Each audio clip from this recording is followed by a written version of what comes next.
Ayan, ang lakas ng hangin. Sa labas, tinan nyo ay tinatanga yung mga yelo.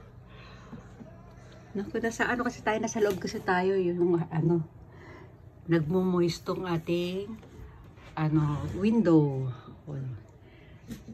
Hindi ko ma-open kasi yung bintana. Ayan, naganda-ganda, ganda-ganda. Nakakatuwa, oh.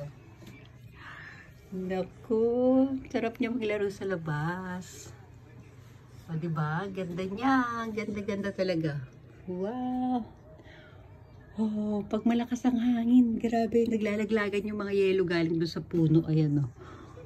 Wow, hindi tayo makalapit doon eh. O, ayan, ganyan na lang po muna. Papaalam na tayo. Magliligpit pa kami ng mga dadalhin namin kasi pauwi na nga kami. Ayan. O, yun pa. Meron pa dun. Ano pa meron dun? Ay, nakakatakot. Ay, tignan yung bintana namin. Ay, no. Sa loob ng bintana, puro yelo pala. Ay, labas.